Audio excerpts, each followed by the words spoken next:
रसूल पाक सल्लल्लाहु ताला अलैहि वसल्लम फरमाने लगे, दज्जाल पूरी दुनिया में आएगा, डराएगा। हमें हदीसों में मिलता है, रवायतों में मिलता है, तफसीरों में मिलता है कि दज्जाल पूरी दुनिया में आएगा, लोगों को डराएगा, रौब डालेगा। हुजूर फरमाते हैं, लोगों सुन लो, ना मेरे मदीने में दज्जाल दाखिल हो सकता है, ना ताऊन का मर्ज दाखिल हो सकता है। कौन रोकेगा? हुजूर फरमाते हैं, रब ने फरिश्तों की ड्यूटी लगा दिया जो मेरे मदीने में पहरा देते हैं। मदीने में पहरा है फरिश्तों का। दज्जाल भी कभी मदीने में दाखिल नहीं हो सकता। दज्जाल नहीं मदीने में तो जो भी जाते हैं आशिक ही जाते हैं, मोहब्बत करने वाले जाते हैं, प्यार का। हुजूर ने फरमाया, दज्जाल और ताऊन मेरे शहर में, ये तो सेहत वाला शहर है, ये तो करम वाला शहर है, ये तो अता। हदीस पाक सुनेंगे, आपकी तबीयत बड़ी ठंडी होगी। मेरे नबी पाक सल्लल्लाहु ताला अलैहि वसल्लम ने इरशाद फरमाते हैं कि जो बंदा सवाल से बचना चाहेगा, इरादा करेगा अल्लाह मैंने किसी से नहीं मांगना, फरमाया जो सवाल से बचना चाहेगा रब उसे सवाल से बचा लेगा। और जो लोगों से बेनियाज होना चाहेगा, कहेगा या अल्लाह मुझे दुनियादारों का मोहताज ना बनाओ, अपनी बारगाह से अता फरमा। जो लोगों से बेनियाज होना चाहेगा अल्लाह लोगों से बेनियाज कर देगा। और फरमाया जो सब्र का इरादा करेगा अल्लाह उसे सब्र की तौफीक भी अता फरमा देगा।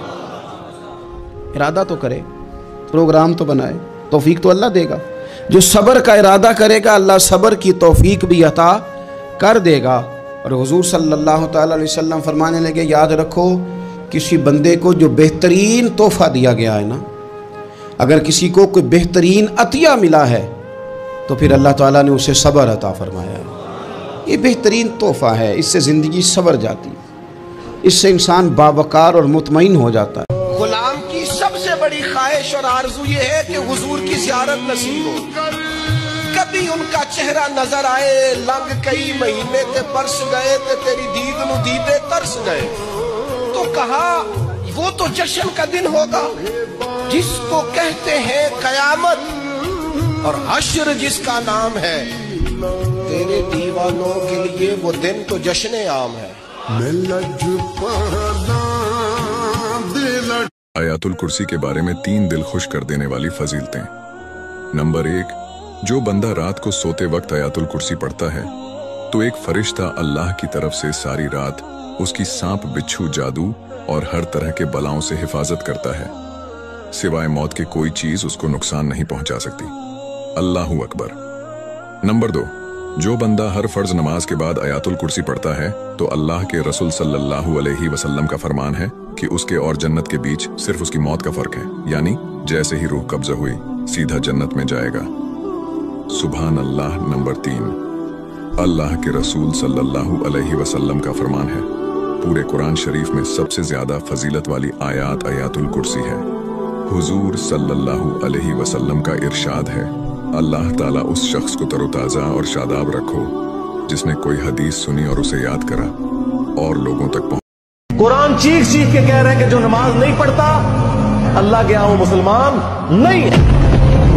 सही मुस्लिम में ये हदीस लिखी है 246 के बंदे के कुफ्र और ईमान, शिर्क और इस्लाम के दरमियान फर्क की नमाज है। ये हदीस मुस्लिम में ही लिखी रह गई कि इब्न मसूद रज़ी अल्लाह ताला अन्हु कहते हैं कि जमात के साथ नमाज पढ़ना ये सुन्नत खुदा है, ये तुम्हारे नबी की वो सुन्नत है जो अल्लाह ने उन्हें अता की। अगर इसे छोड़ दोगे तो बर्बाद हो जाओगे। रसूलुल्लाह के जमाने में अगर कोई बीमार भी होता और 2 बंदों के सहारे मस्जिद में आके नमाज पढ़ सकता तो उसकी कोशिश होती कि मैं मस्जिद में जमात से नमाज पढ़ूं, यही मुझे मुनाफिक ना शुमार कर लिया जाए। जमात छोड़ने पर रसूलुल्लाह के जमाने में समझा जाता था सल्लल्लाहु अलैहि वसल्लम के बंदा मुनाफिक है।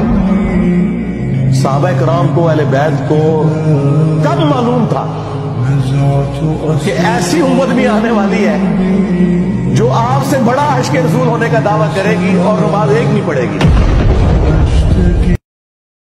3 ऐसी नेकियां हैं कि जिनको करने से क़यामत के दिन अर्श का साया नसीब होगा। नंबर 1, टूटे हुए रिश्तों को जोड़ना। नंबर 2, दिल ना चाहते हुए भी किसी को माफ़ करना।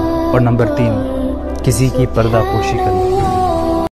3 ऐसी नेकी